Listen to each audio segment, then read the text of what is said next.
নয় নম্বর জাহান্নামে যাওয়ার কারণ সেটি হচ্ছে সমকামিতা।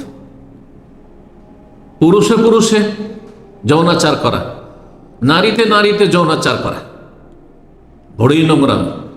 জেনার চাইতে নিকৃষ্ট কাজ এটি, কারণ এটি জেনার মতো অশ্লীলতা নোংরামিও, আর তার সাথে এটি হচ্ছে প্রকৃতির বিপরীত কাজ, প্রকৃতির বিকৃতি। যার ফিতরাত প্রকৃতি হচ্ছে যে একটা পুরুষের একটা নারীর দিকে চাহিদা থাকে, একটা নারীর পুরুষের দিকে চাহিদা, পুরুষ নারীর চাইবে আর নারী পুরুষ চাইবে।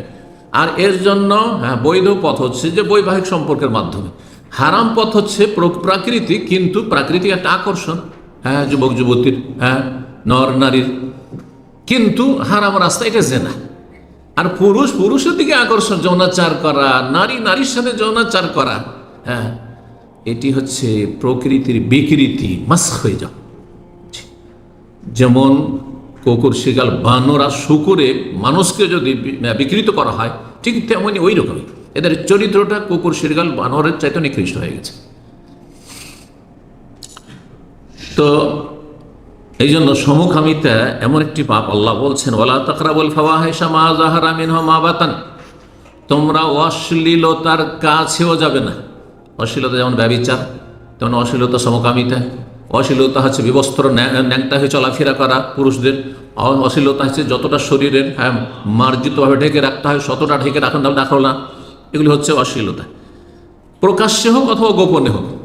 এটা যে প্রকাশ্যে তো খুব ভদ্র, কিন্তু ভিতরে নোংরামি না, এটাও না। ঘরে নোংরামি, নির্জনে আপনি ব্লু ফিল্ম দেখছেন, পর্নোগ্রাফি দেখছেন, খারাপ ছবি দেখছেন আপনি, না। প্রকাশ্য হোক আর গোপনে হোক, সেই অশ্লীলতা তার কাছে যেও না। যাহলে ওয়াসাকুম বিহি, আল্লাহ এ ওসিয়ত করেছেন। আরো কিছু কথা বলার পর এই আল্লাহর ওসিয়ত, আল্লাহর নির্দেশ, আল্লাহ স্বয়ং নির্দেশ দিচ্ছেন, ওসিয়ত করেছেন যে অসিয়ত সমকামিতার কাছে যেও না, জেনার কাছে যেও না। লাআল্লাকুম তাকিলুন, যাতে করে তোমরা একটু বুঝার চেষ্টা করো, উপলব্ধি করা। সূরা আনআম আয়াত নম্বর 151।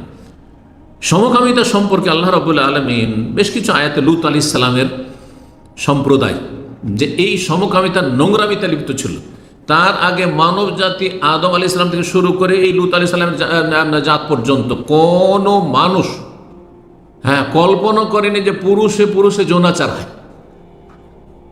এরা প্রথম কাজ শুরু করেছে, এই নোংরামি শুরু করেছে। রব্বুল আলামিন সূরা আরাফ আয়াত নম্বর 160 এবং সূরা আরাফের আয়াত নম্বর 28 বলছেন লূত আলাইহিস সালামের ভাষায়, যেহেতু লূত আলাইহিস সালামকে এই কাফের, এক তো কাফের, তাদের অপরাধ ছিল কুফরি সবচেয়ে বড় অপরাধ, আর তারপরে বড় অপরাধ ছিল আরো অন্য অপরাধের সাথে সমকামিতা। আল্লাহ বলছেন আতাতুনাল ফাহিশাতা, তোমরা এই নোংরামি করে থাকো, এই অশ্লীল কাজে তোমরা এই সমকামিতা লিপ্ত হয়ে থাকো। মা সাবাকাকুম বিহা আহাদুম মিনাল আলামিন, মা সাবাকাকুম বিহা মিন আহাদিম মিনাল আলামিন, বিশ্বজগতের কোন মানুষ তোমাদের পূর্বে এই কাজে লিপ্ত হয়নি। তাহলে কোরআনে আল্লাহ জানিয়ে দিয়েছেন, নাহলে আমরা কি করে জানতাম যে প্রথম এই সমকামিতা লিপ্ত হয়েছে লূত আলাইহিস সালামের কওম। এবং যত গজবপ্রাপ্ত ধ্বংসপ্রাপ্ত জাতি ধ্বংস হয়েছে, সমুদ জাতি ধ্বংস হয়েছে, আদ সম্প্রদায় ধ্বংস হয়েছে, আর তারপরে ফেরাউনের সেনাবাহিনী ধ্বংস হয়েছে, কত বড় জালেম ছিল। আর লূত আলাইহিস সালামের জাতি ধ্বংস হয়েছে, কিন্তু সবচেয়ে কঠিন শাস্তি দিয়ে আর কয়েক শাস্তি দিয়ে, ট্রিপল শাস্তি দিয়ে আল্লাহ ধ্বংস করেছেন লূত আলাইহিস সালামের এই সমকামী নোংরা জাতিকে। কারণ তাদের অপরাধ হচ্ছে মারাত্মক অপরাধ, প্রকৃতি বিরোধী অপরাধ, যে একটা পুরুষের দিকে যৌন আকর্ষণ থাকবে, এটা কেমন কথা? আউযুবিল্লাহ। যারা এই নোংরামিতে লিপ্ত আছে, বিবাহিত হওয়ার পর স্ত্রীকে বাদ দিয়ে ওরা দাঁড়িয়ে কিশোর খুঁজে বেড়ায়, এত নোংরা তারা স্ত্রীর কাছে থাকতে চায় না, নারীকে পছন্দ করে না। আউযুবিল্লাহ, তাদের প্রকৃতি এভাবে বিকৃত হয়ে যায়।